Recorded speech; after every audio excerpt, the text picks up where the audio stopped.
โอเคสวัสดีค่ะก็มาพบกับเอริกะกันแล้วนะคะดูเสียงไปหมดละถ้าใครไม่ได้ยินก็ต้องขออภัยด้วยนะคะเพราะว่าตอนนี้พูดได้เต็มเสียงแค่นี้แหละเป็นหนึ่งเนาะเมื่อพาร์ทที่แล้วพาร์ทที่แล้วนะคะเราก็ไปสุ่มกาชาปองของลินกับเลนคุงมานะคะแล้วก็ได้ทรงผมมาด้วยก็คือทรงผมนี้นะคะทรงผมหัวสีชมพูนี่นะคะโอเคก็วันนี้เราจะพาไปสุ่มลัคกี้สปินนะคะน่ารักดีเดี๋ยวไปดูแป๊บลัคกี้สปินนะคะที่ไหนนะนี่ไงเดี๋ยวขอไปดูอะไรเอากินดูสักแสนกว่าเม็ดเลยแล้วจะนี่ค่ะลัคกี้สปินใช่ละมั้งอนิมอลครับนะคะเราจะไปดูรางวัลกันก่อนนะคะ 4,000 เป็นเวลาสั่งซื้อนี่ค่ะเราอยากได้อันนี้มากเลยขอให้ได้ถ้าได้นะถ้าได้ก็จะขยันลงคลิปไลฟ์เพย์เหมือนที่ได้หัวสีชมพูเนี่ยบอกว่าจะลงคลิปยาวๆให้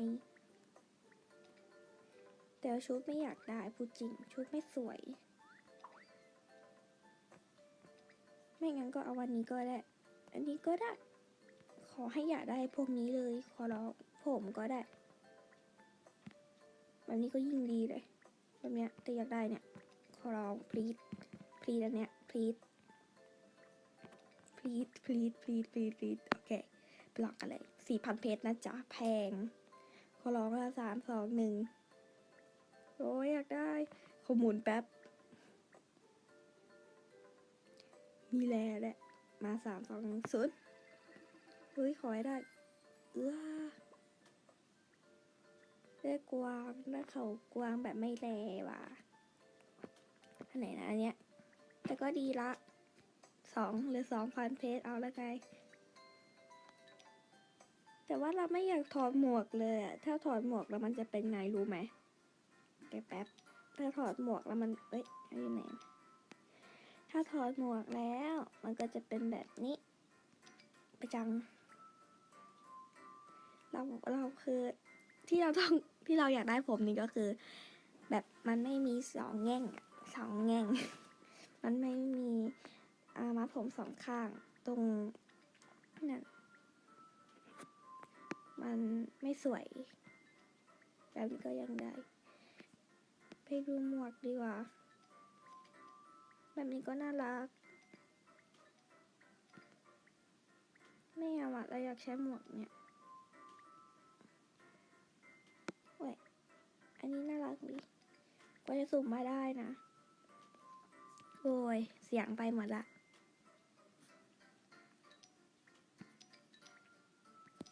ไปซื้อหมวกดีกว่าร้านค้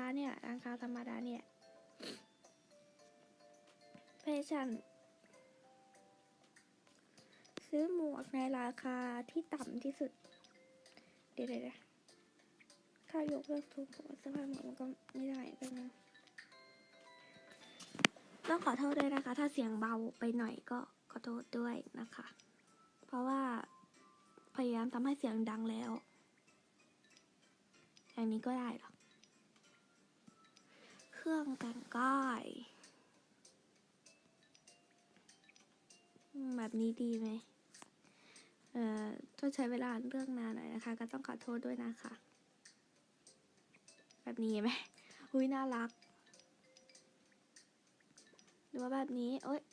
ผมมันเข้ากับผมมากหรือว่าผมกระต่ายก็น่ารักทั้งหมดเลยรู้ละแบบนี้ก็น่ารักแบบนี้ก็น่ารักแบบอันนี้ไม่ใช่ละโอเคนะคะก็เราก็ได้ตัดสินใจซื้ออันนี้มานะคะก็เลือกนานอยู่แหละก็เลยตัดคลิปลงไปเลยเพราะว่าเดี๋ยว ท่านผู้ชมจะได้ไม่เบื่อนะคะนี่น่ารักไหมที่จริงเหมือนนางงิสะเลยดูดิเสียดายผมนางงิสะเป็นสีฟ้ามาแต่งตัวกันเถอะอุ๊ยอันนี้ก็เท่ดิแป๊บนึงเราจะยกเลิกทรงผมและเสื้อผ้าทั้งหมดนะคะส่วนมากนะคะก็จะได้ผมผู้หญิงแหละทั้งที่ตัวเราเป็นผู้ชายเราจะมาแต่งอะไรดีมันก็ไม่ค่อยมีเยอะด้วยแบบนี้ก็น่ารักดีนะเราก็ต้องการให้มันแบบ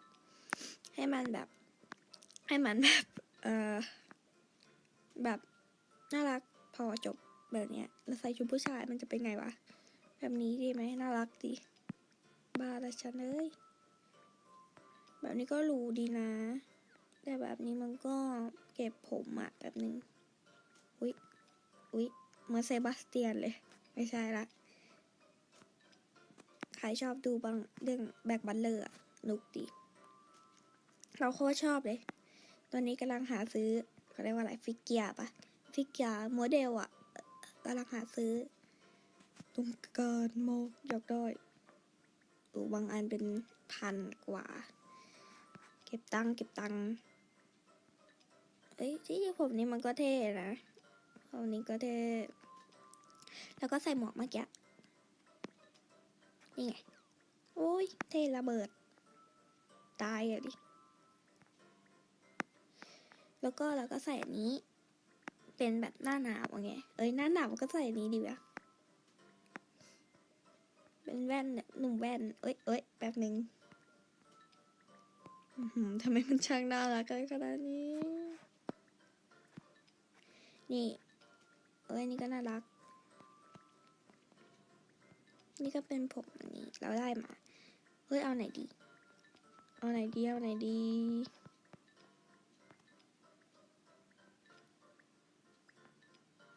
นี้ก็ได้เอานี้ดีกว่ารู้สึกช่างมันอันนี้ก็น่ารักนะแล้วก็เราก็ถือกระเป๋าอะไรประมาณนี้ด้วยก็ดีเหมือนกันไปไม่เอาอะซูเปอร์แลแต่ว่าอันนี้ก็ดีเหมือนกันแต่เราชอบใส่อันนี้มากเลยช่างเราใส่อันนี้แหละแล้วก็มีขาวกวางน้อยอยู่บนหัวด้วย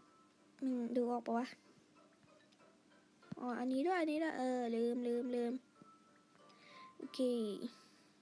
นี่ไงไปอัพไดก่อนไดอยู่ไหนวะนี่ไงโอเคอะไรดี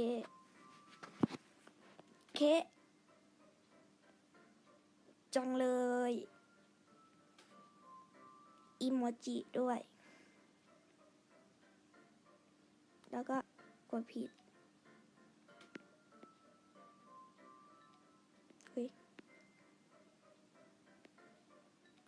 ช่วงนี้นะเราก็ทำปกลายเพจกับไม่ทันอะไม่รู้จะทำปกยังไงดี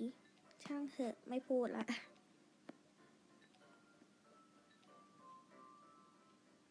แบบนี้น่ารักโอเคเสร็จแล้วโพสเลยนี่เก๋จังเลย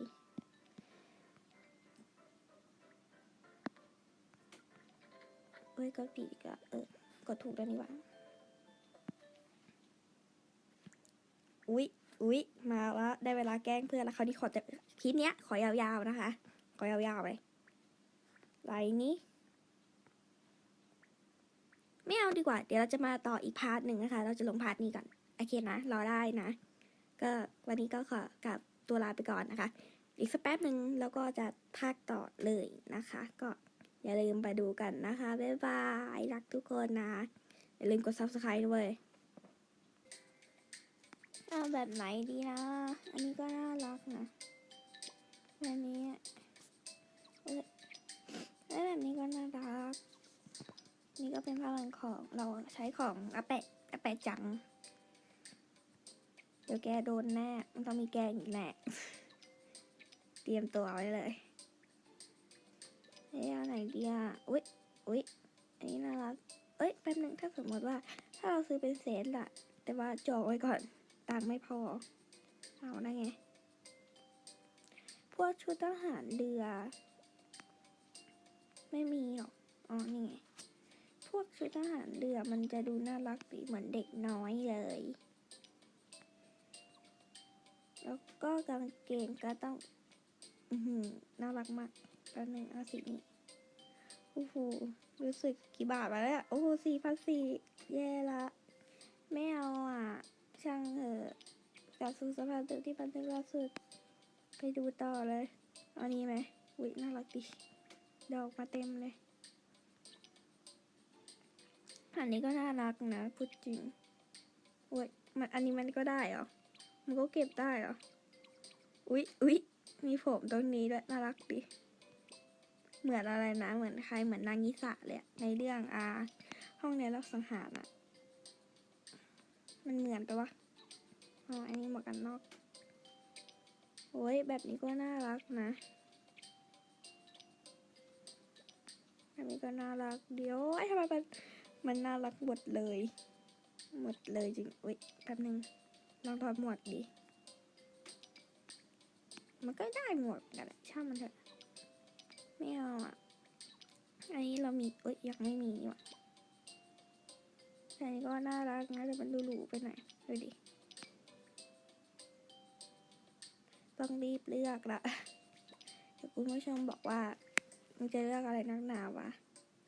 แล้วก็พาดูของในหลายเพจด้วยนะคะอย่าโกรธกันนะอันนี้ก็น่ารัก900แบบนี้ก็เป็นแบบราชาอะไรแบบนี้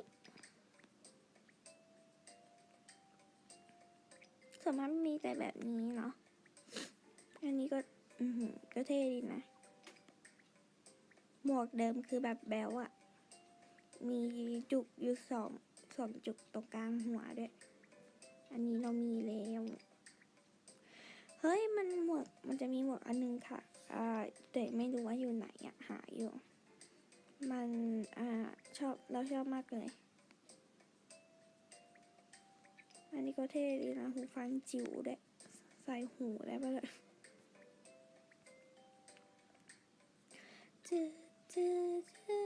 เอาไม่มีหรอเอาแป๊บหนึ่งเอางงละแป๊บหนึ่งนะคะ